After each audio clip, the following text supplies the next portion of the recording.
मैं हूं वंदना पांडे और आज आप हमको हमारे फेसबुक पेज पर देख रहे हैं, इसके साथ ही यूट्यूब चैनल पर भी देखेंगे। मैं बात करूंगी आज क्वाड समिट की। जिस तरह से आज क्वाड समिट का आयोजन किया गया अमेरिका में, और अमेरिका में 4 देशों के जो राष्ट्राध्यक्ष होते हैं वो क्वाड में शरीक होते हैं। और आपको बता दें कि ये ऐसी बैठक होती है जिसमें 4 देश, सबसे पहले तो बात करूँगी ऑस्ट्रेलिया और अमेरिका और इसके साथ ही भारत के साथ ये बैठक होती है। और इस बैठक से चीन को बड़ी परेशानी होती है। चीन को क्यों समस्या होती है ये भी बहुत जानने की जरूरत है। फिलहाल मैं आपको पहले क्वाड से संबंधित बात बताना चाहूंगी। अमेरिका में भारत, ऑस्ट्रेलिया, जापान और अमेरिका के राष्ट्राध्यक्षों के बीच जो ऐतिहासिक मुलाकात हुई है और इसके साथ ही क्वाड समिट के तहत ये बातचीत हुई है। लेकिन ये क्वाड आखिर है क्या, और इसके साथ ही भारत को क्वाड से क्या फायदा होगा, और चीन आखिर क्वाड से इतना डरता क्यों है, सबसे बड़ी बात ये रहती है। और इसके साथ ही आपको ये भी बता दें कि क्वाड के जरिए हिंद महासागर में आने से इसे रोका जा सके। आखिर 17 साल पहले ऐसा क्या हुआ था जिससे चीन को बड़ी एलर्जी होती है इस बैठक को लेकर के, और बड़े देश आखिर चीन के खिलाफ क्यों है, ये सबसे बड़ा सवाल है। सबसे पहले मैं जानूंगी कि आखिर क्वाड क्या है। क्वाड क्या, मैं इसको बताना चाहूंगी। क्वाड यानी कि क्वाड्रिलैटरल सिक्योरिटी डायलॉग, यानी कि क्वाड का ये फुल फॉर्म है। और 2004 में हिंद महासागर में आई सुनामी के बाद भारत, जापान, अमेरिका और ऑस्ट्रेलिया के साथ ये देश आए थे और इसे सुनामी कोर ग्रुप का भी नाम दिया गया था। इसके साथ ही आपको ये भी बता दें कि उस समय इस गठजोड़ ने राहत और बचाव कार्यों को गति देने में अहम भूमिका निभाई थी। और हालांकि तात्कालिक उद्देश्य पूरा होने के बाद यह समूह बिखर गया था और उसी समूह को फिर से एक तरह से गठजोड़ करने के लिए, जोड़ने के लिए अमेरिका दौरा रहा भारत के प्रधानमंत्री नरेंद्र मोदी का। और इसके साथ ही आपको यह भी बता दें कि 2007 में जापान के तत्कालीन जो प्रधानमंत्री थे एबी शिंजो ने क्वाड के गठन पर विचार किया था और ऑस्ट्रेलिया ने समर्थन नहीं किया था उस समय, और ये गठजोड़ तब नहीं बन सका था। 2017 की बात करें तो आसियान सम्मेलन से ठीक पहले ऑस्ट्रेलिया के विचार बदले और क्वाड समिट फिर से अस्तित्व में आया। अब बात करेंगे जो साझेदारी की परेशानी है चीन को किस तरह से उठानी पड़ सकती है। तो साझेदारी चीन के लिए परेशानी भी बन सकती है। क्वाड के सभी सदस्य देशों के साथ चीन के संबंध तनावपूर्ण रहे हैं, चाहे बात भारत की करें, अमेरिका की करें, हमेशा से तनावपूर्ण ही संबंध बने हुए हैं चीन के।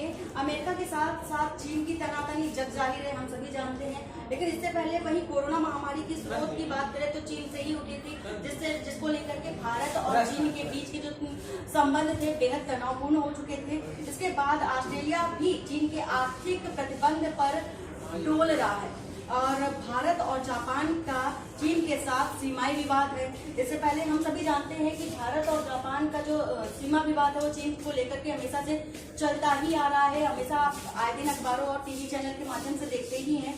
भारत के पास एक मौका है, एक क्वाड के जरिए जो 4 देशों के बीच जो ये क्वाड समिट हुआ है, ये भारत के लिए बेहद ही जरूरी है।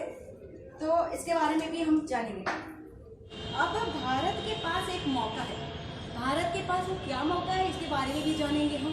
बात करें अमेरिका और चीन के बीच ट्रेड वॉर की, तो कोरोना मामले में चीन का दुनिया को देरी से बताना और वुहान से हांगकांग तक की चीन जो कोरोना के मामले थे वो फैलना, ये बेहद ही तनावपूर्ण के संबंध बने चीन के प्रति भारत और अमेरिका के लिए। और सिनजियांग और गलवान घाटी मामलों में चीन की आक्रामक नीतियों ने तो भारत के समक्ष सबसे ज्यादा रास्ते खोल दिए हैं। और इसके साथ ही भारत अपनी नीतियों में बदलाव कर व्यापक निवेश हासिल कर सकता है।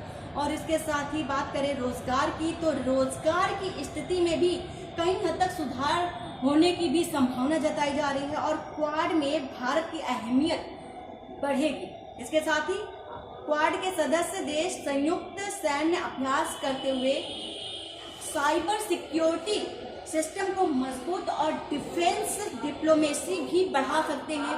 इससे भारत को कई हद तक फायदा भी मिलेगा और क्वाड समान विचारधारा वाली ऐसी लोकतांत्रिक शक्तियों का समूह है जो द्विपक्षीय की विचारधारा दुनिया को खत्म करने और बहुपक्षीय व्यवस्था को बनाने का एक माध्यम है।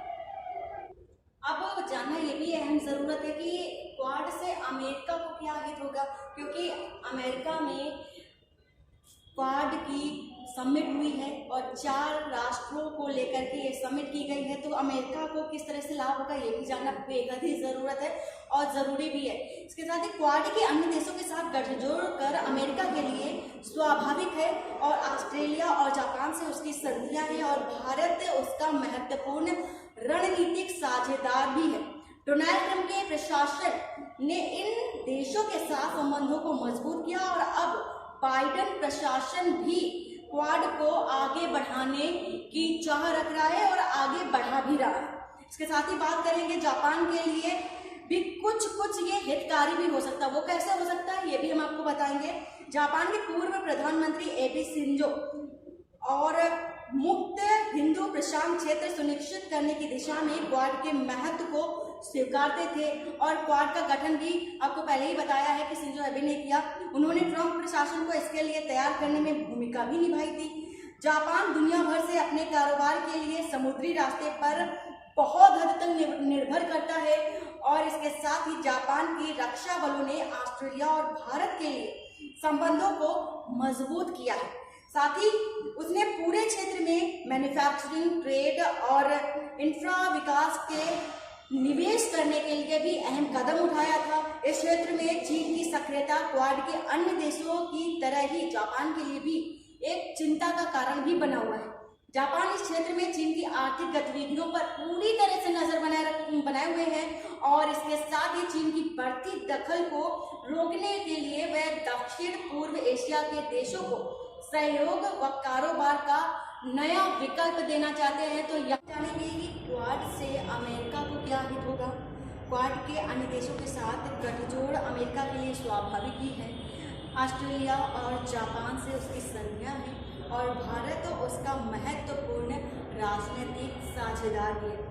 डोनाल्ड ट्रंप के प्रशासन ने इन देशों के साथ संबंधों को मजबूत बनाया और अब जो बाइडेन भी क्वाड को आगे बढ़ा रहे हैं। जापान के लिए भी कुछ हद तक ये हितकारी साबित हो सकता है, क्योंकि जापान पूर्व प्रधानमंत्री जो कि जापान के थे एबे शिंजो खुला एवं मुक्त हिंदू प्रशांत क्षेत्र सुनिश्चित करने की दिशा में क्वाड के महत्व को स्वीकारते थे। उन्होंने ट्रंप प्रशासन को इसके लिए तैयार करने में अहम भूमिका भी निभाई थी। जापान दुनिया भर से अपने कारोबार के लिए समुद्री रास्तों पर भी बहुत हद तक निर्भर करता है और जापान के रक्षा बलों ने ऑस्ट्रेलिया और भारत के साथ संबंधों को मजबूत किया था। इसके तो ये साबित होता है कि अमेरिका के लिए जितना हितकारी है तो कुछ हद तक जापान के लिए भी ये समिट हितकारी है।